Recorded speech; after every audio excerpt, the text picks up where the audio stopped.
Hello everyone. B Com final year insurance के paper में आज हम प्रीमियम के बारे में पढ़ने वाले हैं। आज का हमारा टॉपिक रहेगा प्रीमियम होता क्या है, हम प्रीमियम को किस तरह से डिफाइन कर सकते हैं और इसके इम्पॉर्टेंट कैरेक्टरिस्टिक्स क्या क्या हो सकते हैं। प्रीमियम के बारे में हमने अभी तक बार बार सुना है, प्रीमियम के बदले हानि से सुरक्षा, प्रीमियम बीमित चुकाता है, बीमाकर्ता को चुकाता है। वास्तव में प्रीमियम होता क्या है? हम सभी को ये पता है, हम जानते हैं कि किसी भी कॉन्ट्रैक्ट में कोई ना कोई कंसिडरेशन होता है।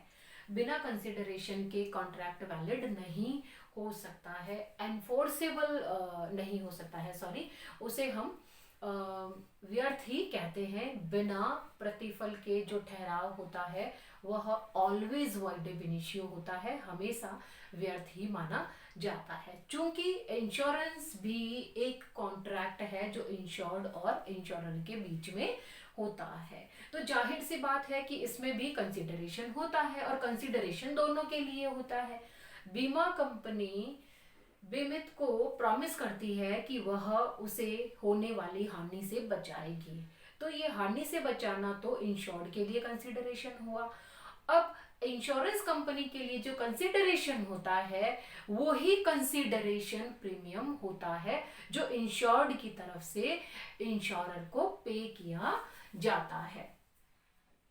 जीवन बीमा प्रीमियम, हम प्रीमियम को जीवन बीमा, यहाँ पर जब हम प्रीमियम की बात कर रहे हैं जीवन बीमा प्रीमियम की बात करेंगे कि इसमें हम प्रीमियम किसे कहते हैं। जीवन बीमा प्रीमियम और सामान्य बीमा प्रीमियम दो, इसमें हम जीवन बीमा प्रीमियम की बात करेंगे। तो प्रीमियम होता क्या है?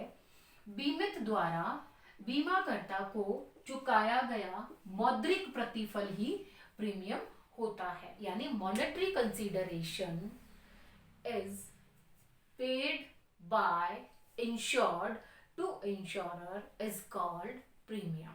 यानी बीमा प्रीमियम एक ऐसा मौद्रिक प्रतिफल है। मौद्रिक प्रतिफल का मतलब प्रीमियम करेंसी में चुकाया जाएगा, जो चलन में मुद्रा होती है उसमें चुकाया जाएगा।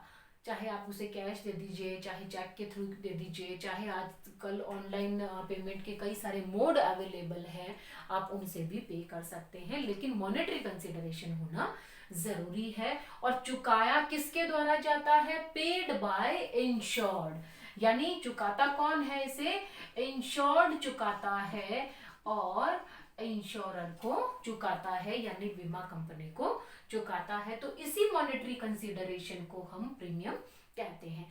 यही प्रीमियम जब अलग अलग इंश्योर्ड से बीमा कंपनी के पास आता है तो यही प्रीमियम छोटे छोटे बचतों के रूप में लोग बीमा कंपनी को इस प्रीमियम के रूप में पे करते हैं और वहीं से बड़े फंड्स का क्रिएशन होता है। और जब भी किसी इंश्योर्ड पे मुसीबत आती है या बीमित कारणों से उसको नुकसान होता है तो उसी फंड में से उनको क्लेम के रूप में हानि की पूर्ति कर दी जाती है। तो बीमा प्रीमियम एक ऐसा मौद्रिक प्रतिफल है जो बीमित के द्वारा बीमा कंपनी को चुकाया जाता है, तो उसे ही हम क्या कहते हैं? प्रीमियम कहते हैं। अब सवाल यह उठता है कि इसकी विशेषताएं कौन कौन सी है।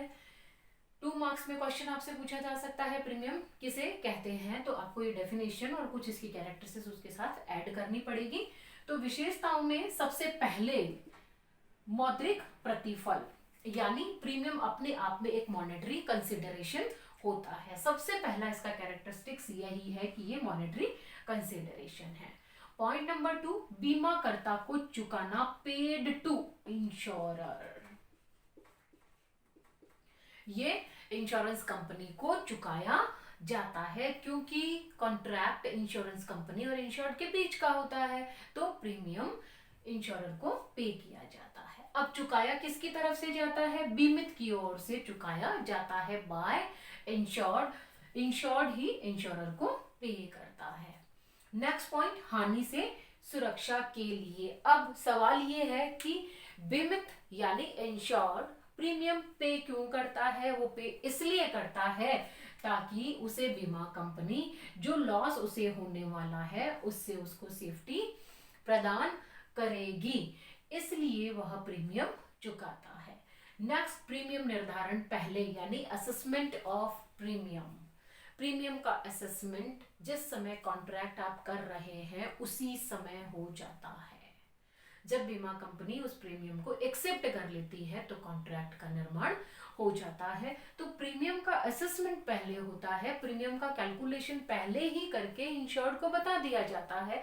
जो आपका प्रपोजर है उसको ये बता दिया जाता है कि आप जो प्लान लेने वाले हैं उस प्लान में आपको इतना इतना प्रीमियम पे करना पड़ सकता है। यदि आप मंथली लेंगे तो इतना प्रीमियम है, क्वार्टरली लेंगे तो इतना है, 6 मंथली लेंगे तो इतना है और एनुअल लेंगे तो इतना प्रीमियम है। तो कहने का मतलब ये असेसमेंट इसका पहले ही हो जाता है, कैलकुलेशन पहले ही हो जाती है।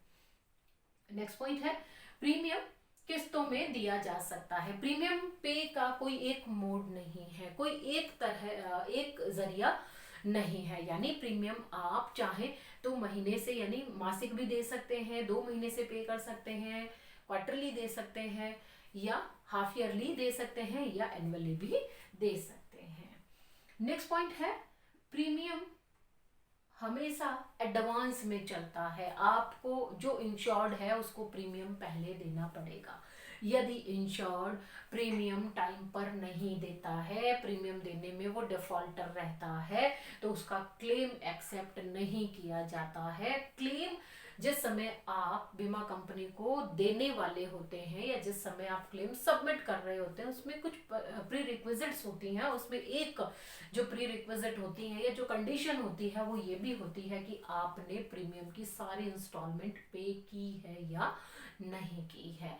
आपको अपने प्रॉमिस को जो प्रीमियम है उसको पहले पूरा करना होता है। तो ये हमेशा एडवांस चलती है, अग्रिम चलती है।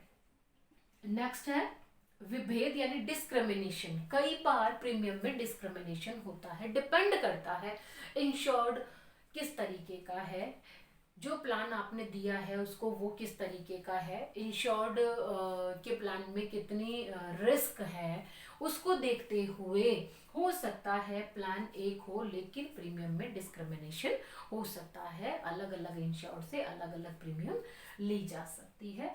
इसके अलावा अनुबंध प्रीमियम स्वीकार करने पर ही बनता है। जैसे ही आपके पास यानी इंश्योर्ड के पास जो प्रपोजर है उसको ये कहा जाता है आपको प्रीमियम जमा करना है और वो प्रीमियम जमा कर देता है। तो जमा करने का मतलब अनुबंध नहीं होता है जब तक कंपनी उसे स्वीकार नहीं कर लेती।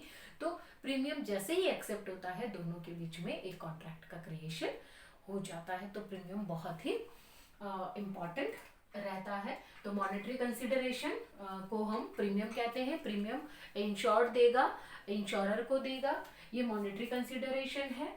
यह इंश्योरर को पे किया जाता है बाय इंश्योर्ड और किस लिए होता है, हानि सेफ्टी अगेंस्ट लॉस।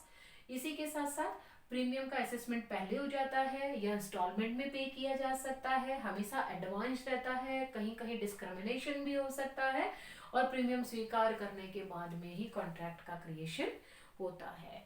अब नेक्स्ट क्लास में हम इसका कैलकुलेशन किस तरह से किया जाता है और इसके कैलकुलेशन को कौन कौन से फैक्टर प्रभावित करते हैं या कैलकुलेशन करते समय किन किन फैक्टर्स को हम ध्यान में रखेंगे, कंसीडर करेंगे, उनके बारे में बात करेंगे। आज के लिए इतना ही। Thank you.